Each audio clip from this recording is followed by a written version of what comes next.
Hey guys, we're going to work on a super easy walk cycle. Let's start off by preparing our biped for animation. Make sure you're not in figure mode.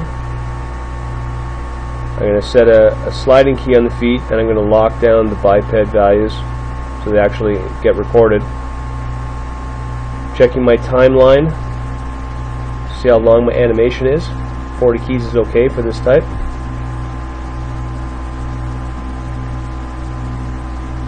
I'm going to move my bip down a little bit so that allows me to move my feet without them sliding off the ground.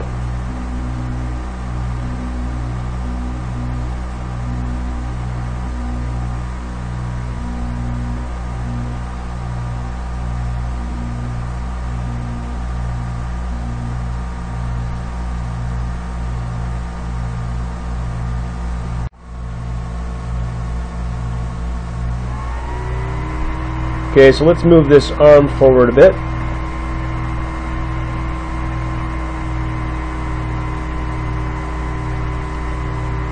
Rotate it around and start working on the feel of this character. Maybe make him a bit of a heavy-handed bouncer.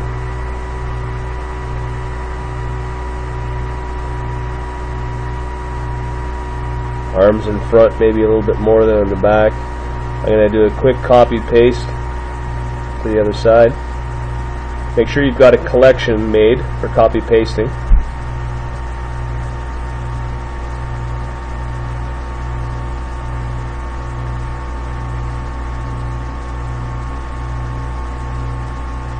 This contact pose is one of the first types of poses you're going to make for any walk cycle or run cycle, and it's really important that you nail that.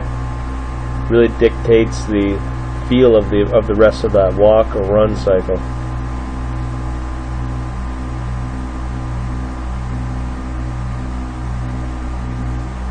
Alright, so I've got the legs really basically positioned, and I want to copy paste from one side to the other.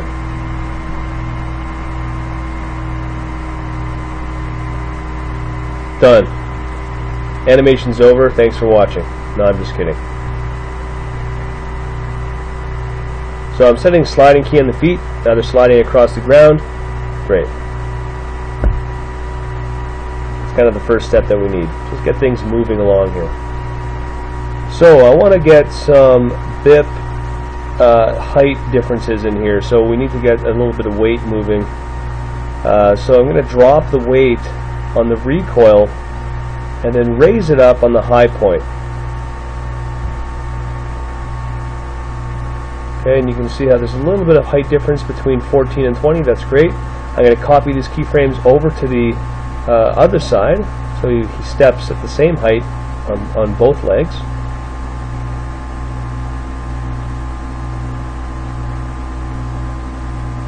Now, as far as the foot's concerned, go to 7 and just lift it straight up. He's got to walk, right? So he needs to be able to lift his foot up.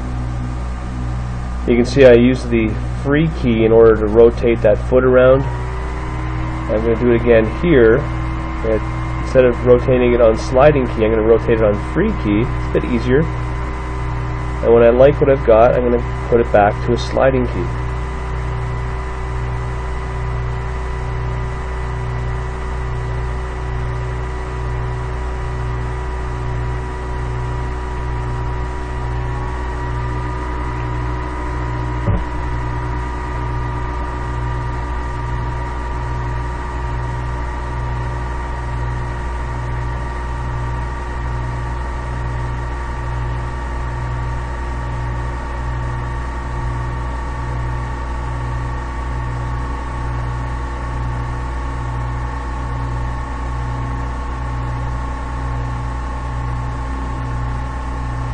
Just want to put a little bit of foot rotation here, give it a little bit of foot slap when he hits with his heel and lands.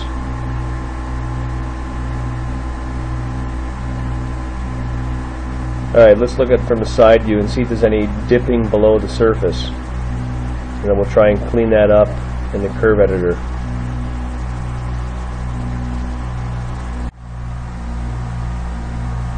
So you can see there's a bit of a dip. So that's really easily fixed. Go to the curve editor and let's look at the position, and we can filter these out to the Z position curve. And just let's zoom in on that. There we go. You can see the dip. Okay, there's a dip. Right click on the key and let's try changing the tension value on this. Tighten those curves up a bit. You can see it rise up automatically. There we go. Perfect. Look at that. Nice and flat.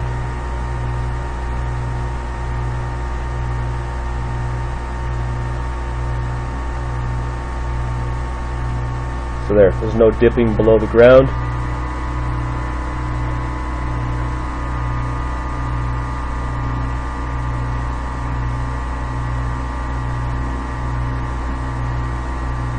It's kind of important to turn on your trajectory curves when you're working with animation, as it allows you to see the movement of these feet or these limbs or these objects, whatever they are, without actually having to press play.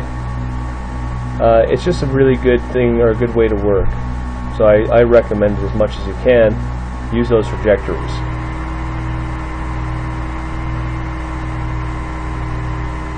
Now you notice that mine has actually just changed color from yellow to purple. That's because I've got the toe selected now. And I want to add a little bit of drag to that toe. So I'm going to work with a bit of toe interaction first. I'm going to put that down and rotate it up so it's flat. There we go. You might also have noticed that I've got my angle snap on, so when I rotate things, they're rotating by 5 degrees. It's really it's something that I like to do. It's just nice to rotate in round or whole numbers instead of rotating with decimal places. If you really want to get precise, or not even precise, if you really want to get minute details, you might want to turn that off. But it really allows you just to get back to a certain number if you've got the angle snap turned on. It's nice to get back, to go back to 0 degrees or 5 degrees or 10 degrees. Instead of 4.98 and so on. Alright, so we've got some foot or some toe movement in here. Add a little bit of drag to it so it slaps down with the foot. Let's copy this leg over to the other side.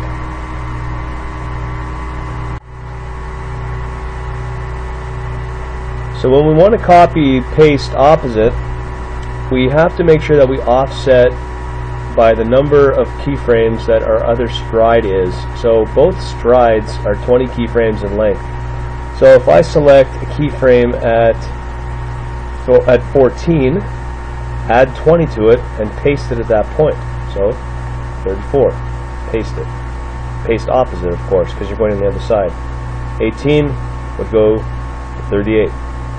Paste opposite. And then copy 20 and paste on 40. Now always remember to paste on 0 as well. Okay, because 40 and 0, your first or your last and your first keyframe have to match up if you want to have a loop properly.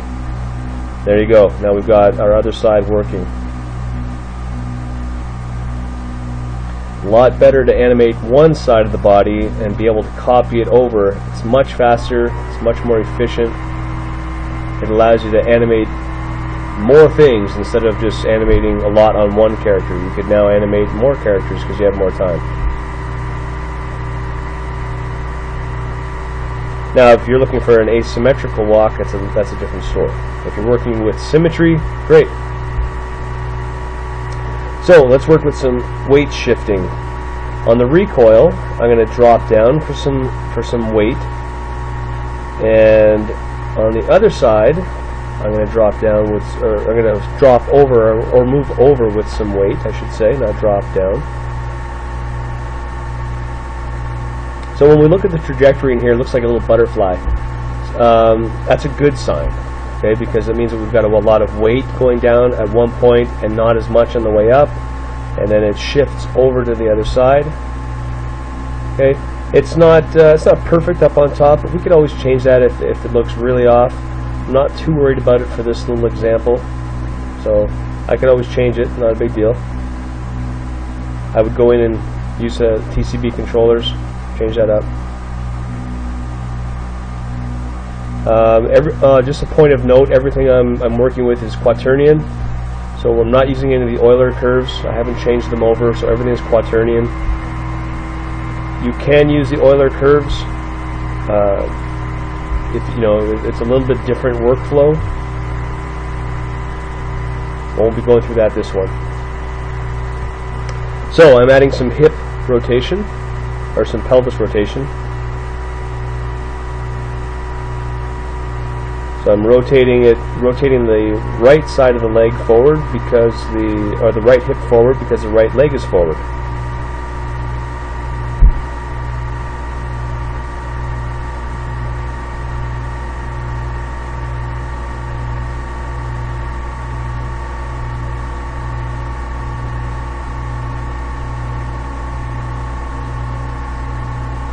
Now I want to rotate it upwards because I've got a lot of weight getting put on that leg, so it's going to push my hip up. Whenever I've got weight on it, it pushes the hip upwards, and that's what happens. There you go. You've got a nice rolly hip movement.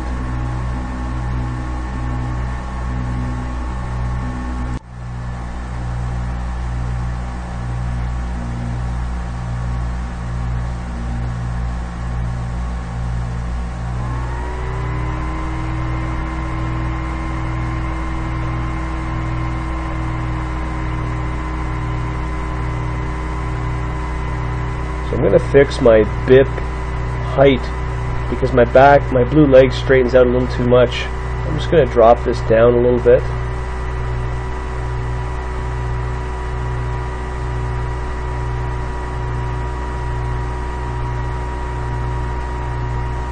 That feels better.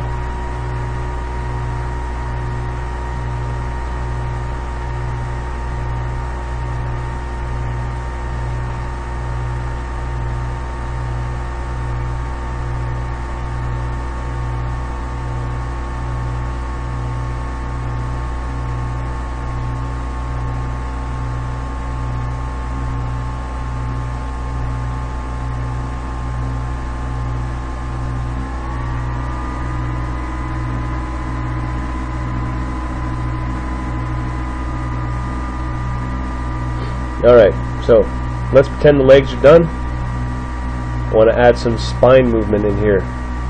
So I'm locking down 0, 20, and 40 as those are basically going to share the same values. And at 10 and 30, I'm simply going to add a little bit of a compression.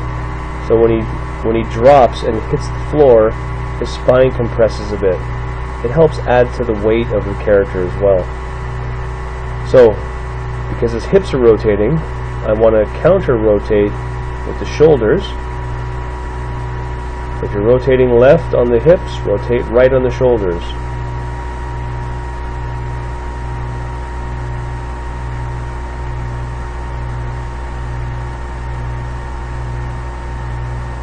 And it's the same with the vertical rotations. If you're rotating upwards on one side of the hips, you're going to want to rotate downwards with the shoulders on that side.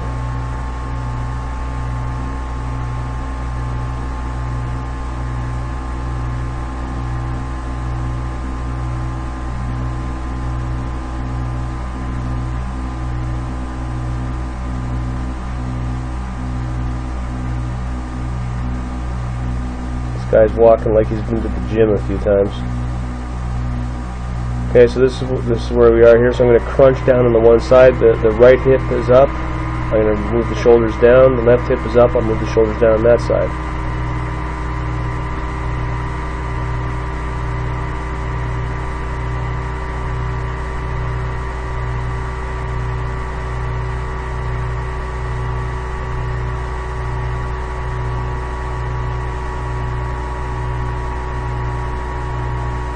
Alright, let's work with a little bit of arm swing. Last thing you want to do is rotate this arm forward because that same leg is forward. So always double check that you know what side you're working on. So, right leg is forward, it means right arm is back. I know it seems redundant or really useless that I'm even saying that, but I know many examples, or I've seen many examples of people rotating or moving the right leg and right arm at the same time, and the left leg and left arm at the same time. It looks really strange. It's actually very hard to walk that way. So I've got the shoulder rotating. I'm going to add a little bit of drag with the elbow. So drag it that way so the arm comes back. I'm going to drag it forward, and then when the arm goes to the front, I'm going to drag the elbow backwards just to add a bit more weight to it. Make it a bit smoother feeling, a little bit looser all around, so it's not so stiff. Got to be subtle on this. Do the same with the wrist.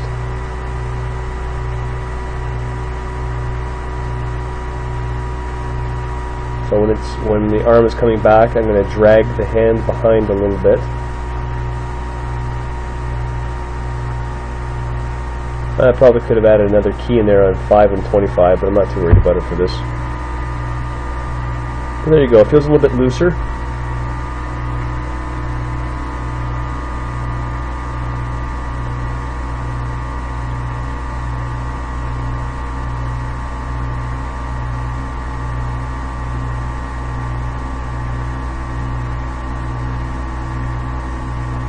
So something to consider, and something that a lot of people do, is I've got rotation I've been working on the arm, and you can see this weird blue curve. It doesn't really look like anything that I've got on there.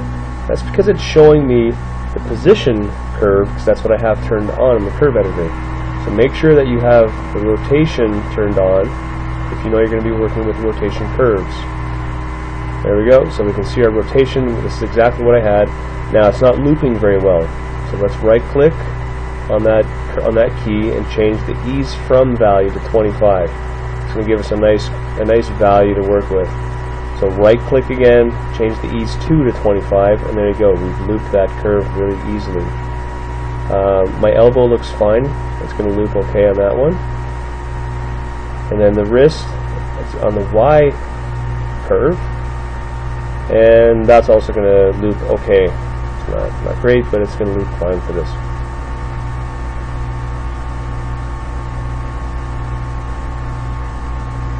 I'll just leave that as it is. And there, now that arm rotates nice and smoothly. So when we have the arm rotating nice and smoothly, double check it here. Then I'm going to add a little bit more movement on the clavicle, just to help give that upper body a bit more loose feel to it, loosen things up. One thing that many new artists or new 3D animators work or forget to work with is the clavicle, and that many times it just seems really, really stiff. Clavicles move a lot. Try rotating your arm up, and you're going to feel that clavicle move. Rotate it back and forth, you're going to feel that clavicle move. Okay, it moves a lot. So we're going to copy paste this over to the other side, same as we did the leg. So copy keyframe 0 and paste it opposite on 20. 10 will go to 30, 15 to 35, and so on.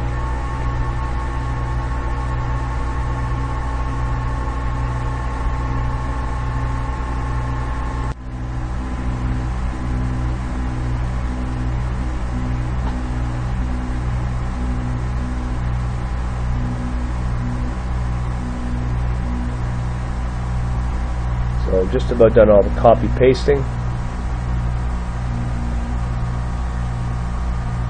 I tell you, this is a time saver, being able to paste this stuff.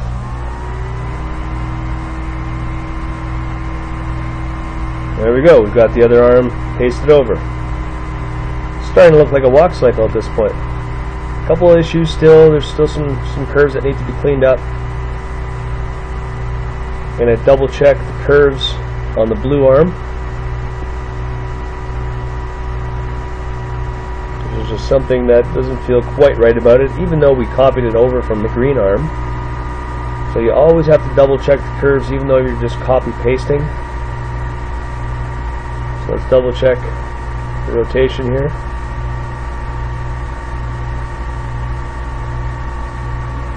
Yeah, so there you go. Sure enough, the first key needs to be worked on a little bit, so I'm going to change the ease from. So right click, change the ease from 25. It's going to round it out. Change the ease to. Change that to 25. It maxes out at 50, but 25 is a good number. It gives a nice amount of easing. Elbow looks fine. Wrist is going to be okay. Close that up. There you go. So now the arm is moving good. Check the spine curves. Okay, well, it's alright. Could work a little bit on the ends, but it's okay.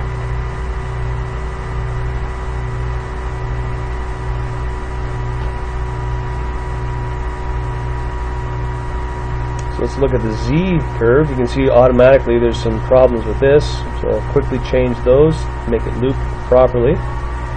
Hopefully you can see the difference what I'm doing. It's very important. So now the end curves are as smooth as that middle one. Now this looks a little bit strange, but there's hardly any actual value here, even though it looks like it's this wavy roller coaster of curves. When you actually zoom out of this, it's only, you know, a very small amount of degree rotation. You can see the blue is barely moving. It's probably about less than 1%, so, or 1 degree. It's not really much at all.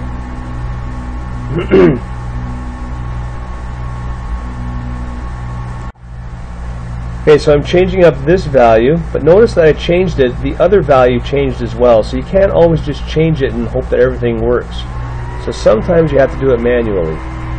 So I'm going to go back under, and I'm going to add a key to the red, move my timeline or my time slider over and add a key there. Now I'm going to use move keys. I'm going to grab those 2 keys and drop them down to round it out. So I can't use the TCB controller on this, as it's going to change all my X, Y, and Z. So I'm doing it a manual way on an individual curve. Sometimes you got to do that.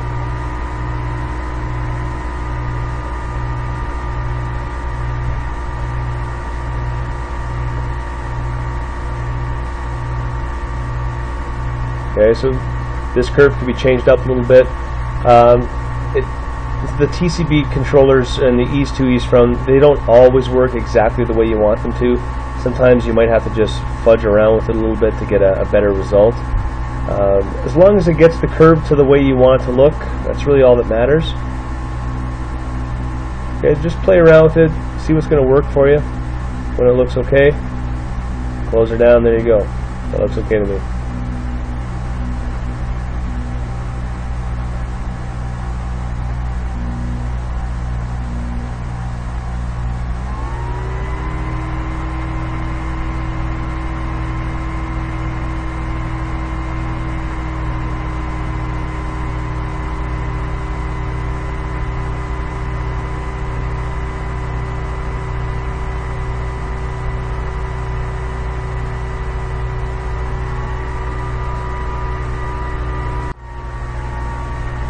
Alright, so I'm going to save it, and what I want to do is show you layers. And I'll quickly show you some layers, as they can really help adjust or modify your work. So you can see I've made a new layer, and when I move these spines, the spine joints, you can see this red box or these red lines.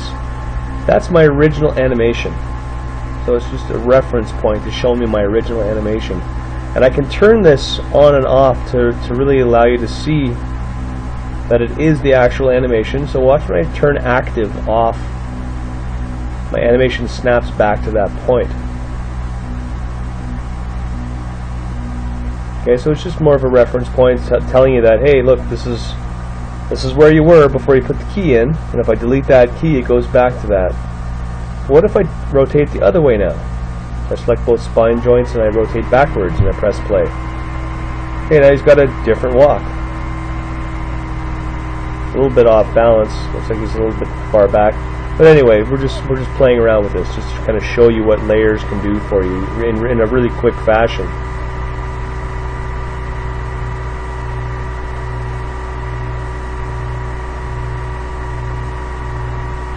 I'm going to set a few keys here. So I'm locking those values down. So that's still the original values, the original rotations of the original animation. But I'm changing it at 10 and 30 now, so I've put a little bit of a bounce in there. So it's going back and forth between original animation keys and the new modified ones. And now I'm going to move it backwards, just to see what it looks like. So just play around with it sometimes. You never know what you can find. So it's got a little, a neat little feel to it as well. So I'll delete those. Go a little bit more subtle this time, only 5° down. And that feels all right. That's got another nice, a nice sense of weight to it.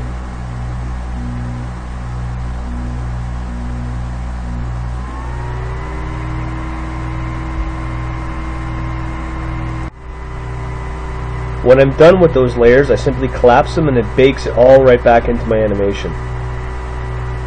And that's about it. There we go. We've got this the guy walking, super easy walk cycle, and I'll hope to see you next time.